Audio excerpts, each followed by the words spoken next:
What's going on, guys? Welcome back into another video. Today's video is about the Pirates Treasure update. That's right, so the showcase was today, and in case you did miss it, I'm going to try to talk about everything that happened during the showcase, what they said that it was going to come out and so on. I may also mention a couple buffs, nerfs, and even balances. I don't really want to make this video really boring, so let's just start off with the Battle Pass, which is the main thing. The Battle Pass will feature 4 skins and 4 recolors, alright? Pretty much like the last Battle Pass, it will cost 600 crystals and it will give you throughout the entire Battle Pass 150 crystals.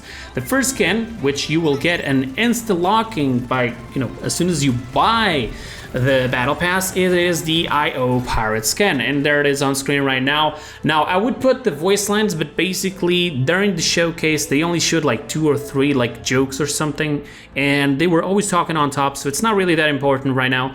When the PDS opens, I will be recording gameplays with every single one of the skins, so it's completely fine. Possibly I have some gameplay in the back so you can sort of see the skin in action right now, which is taken away from the showcase. That's not me playing, I don't have access to this right away.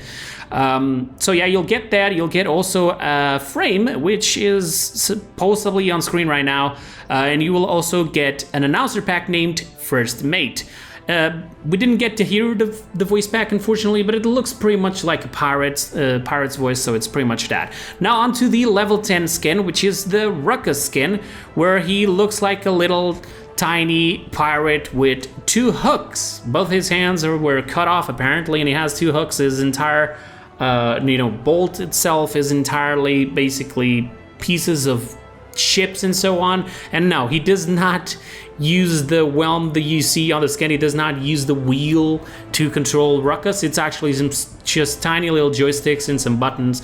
Looks pretty cool as well, and it's pretty simple as well. Now level 30 we get Maeve, and possibly a lot of people are going to say the same thing. Maeve just got a skin in street style. Why is she getting more now? These concepts, both the Maeve and the Ruckus, were almost a year old or more, and they just decided to finally use them because a lot of people were asking for it. Had a great demand. The skin itself looks really awesome. It has some effects when the knives hit, do like these little skull kitties, and the ultimate itself has a pirate music that looks really nice. Now on to level 50, which is Mermaid Ying. Mermaid Ying, as you guys, if you did see my video, I did show you how she was going to look like, but there you have it in full HD quality, and she will look like a floating mermaid. That's pretty much it. There's nothing much more there to say. You'll have to wait for the voice pack and gameplay for that.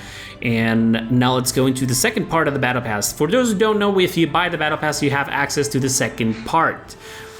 Right, so the first part, it is available for everybody, but not the skins. The skins are in the paid track, right? So if you want to get a hold to the recolors and even the normal skins, you still have to pay for it either way. Now at level 20, you're gonna have the 8 Oceans Maeve. Why 8 Oceans? I don't know why, but whatever. The question is, the skin itself looks like she's some sort of a ghost. We didn't get to see her in action. They didn't show the skin in gameplay. Unfortunately, they only showed it the art, but you can see her eyes are not a normal eyes. The skin changes a little bit. It's a little bit more realistic. Looks really nice as well. Then at level 30 we get the 8 Oceans Ruckus, which looks like definitely related to the Davy Jones Makoa, I'm thinking. I don't know exactly the name, but you can see here it's sort of like that ghostish blue and so on. Really cool. Then if you go to level 40, you'll get the Siren Yang, which is pretty much the same thing, but it just changes the blues out of the mermaid parts to red, which looks really nice. And finally, at level 50, you'll get the 8 Oceans IO, which is pretty much the same skin, but it becomes pretty much silver at all points, and it's really good. Now, throughout the Battle Pass, you'll get sprays, like the ones on screen, avatars, like the ones on screen, and some other things like gold chests and so on, alright? It's pretty standard, there's not really much more there. Now let's move on to the new game mode, because if you don't know, yes, there is a new game mode. This new game mode will be basically just a variant to the Onslaught. It is the exact same thing, but the point now moves. The maps are still the same, but the little spot that you had to stand for to hold the point to get points to basically win. You also get wins for points for kills, but for standing on point, that point will now be on different spots, pretty much like it happened on end times mode, but without any special effects. So every 1 minute and 30 seconds, the point will change from spot to spot on these maps. So you have to go and search for it. You possibly can see where it is, but you're gonna have to go there and stand there and get points while standing there so you can win. The game will have 15 minutes and it basically will replace entirely the onslaught. So there it is. According to what I understood they were saying, I'm guessing that you are still going to be having the normal onslaught as well, because they said that it will be 8 different ways to play. So it will be 4 different maps, but I'm guessing on the 2 different modes. So we're gonna have to wait and see, because they did say that on PDS you'll only be able to play this variant. So yeah, you possibly will get the old one as well there still. It will not completely replace, it will just, be an extra feature. Now, the maps that will have this feature will be the Snowfall Junction Trade District, Marauders Port, and the Magistrate's Archives. And here are some of the prints to show you for example, some different points where they can spawn. And that's pretty much it for that. Now, a little heads up, they were also showing us how they decided to change the UI, but when they mentioned UI, they mentioned the menu UI, not the in-game menu UI, I mean. So pretty much the new menu will be having your stats and so on the lower right side part, couple extra buttons when you're going to search in queues and so on. They also changed it that you have some extra tabs on top. Even seeing the champions now will have 4 different rows, 1 for each class, and you'll be able to scroll through this class. So you will, if you only want to pay attention to damages, that's what you'll see. If you want to pay attention to supports, that's what you'll see, and so on. So there you go, pretty standard on that. There's a couple of changes as well to gyro controls, but that's for consoles. If you are, if you really want to take a little bit more into a deeper understanding of what happens to the gyro controls, you can just go on down below on the description. There should be a link to the patch notes. And now let's go into the golden skins. Yes, because there's golden skins, 2 of them actually, one of them being for Maeve, and there it is. Looks really nice, black hair, golden coat. I think they actually managed to show the skin in action. If they did, I'll put it up on screen. Looks really nice. And then they also had Ruckus, pretty much just completing the looks of the weapons. Finally, the entire mech being goldish, which is really good. They also presented to us 2 new chests, one of them being the robotic chest, the second one being the electronica chest. In the electronica chest, it will be costing 400 crystals. You'll be able to get Rave Maeve, Battle by Denara, Neon Demon Grok, Love Machine Bomb King, Remix Ceres, and Firecrack Willow. All right, and the other one with the robotic chest, it will only cost 150 crystals, and you'll have emotes, voice packs, and skins. Some of the skins will be the Beta Ruckus, Battlesuit Angel Furia, Omega Zen, Battle Bite Fernando, and DZ03 Draco Drogos. How many more chests do they want to put the skin in? Whatever. Then you will also have available apparently the Little Box of Horrors, 150 crystals. They're bringing it back apparently, and they're changing it as well. Some splash arts for certain champions, and here are some of them. For example, this one is for the IO. This is already completely finished. Thunderbrush himself already showed a couple of others, like for example Furia Pip and so on. So we're gonna have some new splash arts regarding what people were actually asking. Now, as mentioned in the showcase, the ranked split will also be a new ranked split, which will be ranked split number 5, and the rewards will also change. So you only have to win 5 games to get a gold chest, and you need to win 25 games to get a limited avatar called Reckoning, and it's basically in Joxus. It looks really, really good. They also changed the map rotation, so apparently Stonekeep will now enter and Frozen Guard will leave. Bye bye Frozen Guard, and welcome back Stonekeep. So as for changes, pretty much imbalances and so on, Androxus will now keep 15% ultimate charge for each shot that he does not use on his ultimate. That's really, really good. Fernando will now be able to cancel his ultimate while it's being used, so that's also pretty good. They also decided to give momentum to Cassie after her dodge roll, and the ultimate of Dredge was possibly the one that had the most change. They reduced the damage from 4,000 to 1,400. They increased the knockback by 10%, and yes, it did have knockback. If you did see my video of the tests, as soon as Dredge came out, we did test that out. It does knockback, we know that. They also reduced the time to deploy by 0.3 seconds, pretty much, and they removed the pre-fire timing. Ability now deploys on Corsair, wherever you're looking at, that's where it will do, all right? They also reduced the damage from Scuttle. The projectile that it throws and does an AoE damage will now only deal 850 damage instead of 1,000. That's pretty good.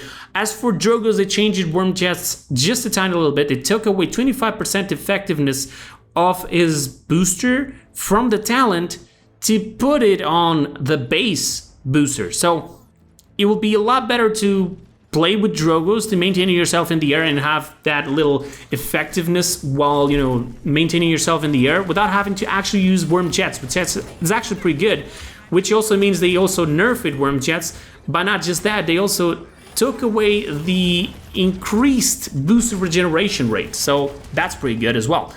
As for Fernando, they decided to change a little bit on something on his shield. So his shield will now have a cooldown of 12 seconds instead of 15, and it will have less 2 seconds of maximum active time. So if you want to keep that shield up, you're gonna have to take the talent for it. The charge will now also have momentum after he charges, apparently. Maybe after he jumps of a ledge or something, so he'll have more momentum, I don't know. And they will change the card that was giving pretty much health to the barrier, to the shield. Instead of that, now you can reduce the cooldown of the shield. I don't know what to say about that. Now, Imani was possibly one of the things that I really wanted to see because they decided to change 2 things. One of them is the Inferno Cannon. Now you will always have movement, all right? You'll have 60% movement. So imagine you were using the card to give you the movement while on the fire cannon. Well, now you have it according to a level 3 of that card, pretty much, so 60%. And they said that you can double it down to maximum to 120%, counting with the initial 60% that have now been added to it on the base kit. And the Fireball will also have a fix, which, in case you guys never noticed, if you shot a full Fireball and the next one, you would notice that it would not shoot from the same side. It would always leave right side, left side, left side. And it didn't matter if you fully charged it or not. So now they fixed it to when you fully charge it, it will always leave the right side, which is really, really good. This is something that was always annoying me because I was trying to peek around corners and like my second and my fourth shot would always hit walls. Well, no longer it will do that, and that's actually pretty good. Now on to the buff that I was most excited for. It was IO. She will no longer break immediately the loss of sight. All right, so basically if you are healing somebody and that somebody just happened to appear on this tiny little corner and then it went back out of your vision, you'll still be able to heal because it will still be locked for like 1.5 seconds or 1.8 or 0.8, something they mentioned it, but it's not written on the patch notes. So it basically will act like Mercy from Overwatch. If you guys remember, when you're healing somebody, that somebody goes behind a wall, you'll still be healing, and after a while, it's you losing the sight, it will then stop. But you still have to aim towards your target to heal, all right? Koga also had a couple changes. He will now remain immune after his ultimate ends, so he doesn't die straight away while he's still having his body forming back. He will also have some increased momentum after every shadow step, which is really, really good since he has 3 of them. And then he will also have a slightly little increase on the base movement speed, which they didn't mention how much, and it's not on the patch notes either, but whatever. Now Maeve has momentum. In case you don't know, this was done on the previous hotfix, but it was still something just to mention. A little momentum as well after Slither for our boy Maldamba, and also talent for Pip. I mean, when he's using the lightweight, he will also have a little bit of momentum. And they also decided to buff his combat medic talent, which will now heal 750 per shot on his allies instead of 600. Now, on to other things that it's a little bit more important. You also have momentum for Ruckus. They nerfed basically Strix by taking away maximum of the the time swap that you could go with the card dexterous will now be 50% instead of 100%, so it'll prevent people from basically just aiming down sight, shooting, and then automatically just change the weapon and a flare would come out.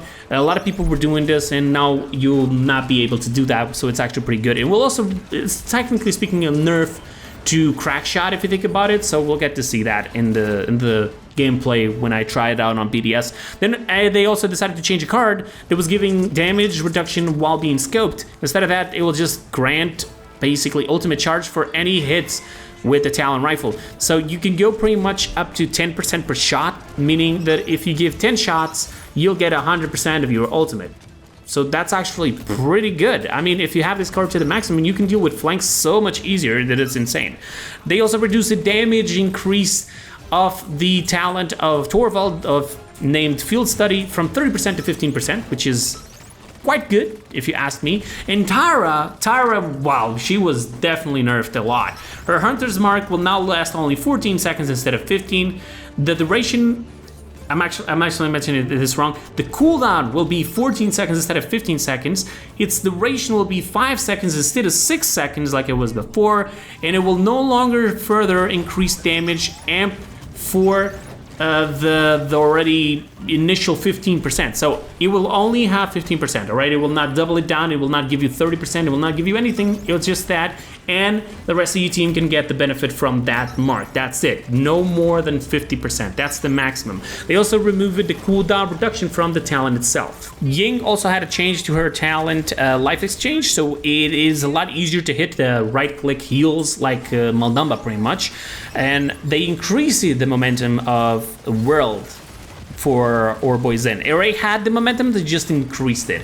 Now as for bug fixes, I'm not going to be mentioning, there's a lot of them. If you guys want to check it out, go to the patch notes underneath in the description. That's pretty much it for this patch. Alright, there will also be this event that they did not mention, but the event is basically what I mentioned on a few videos of mine ago, where it is a calendar basically, and every single day you'll have a chance to win an avatar. All you need to do is just get into the game, play a game, win one game, and then you get the avatar, and that's pretty much it. I mean, there's not much more there to say. It is as it is. It's still an event, pretty good. I know that there's some chests involved in there as rewards as well, so you know, it's still a good event. It's free, so there's not really much more there to say.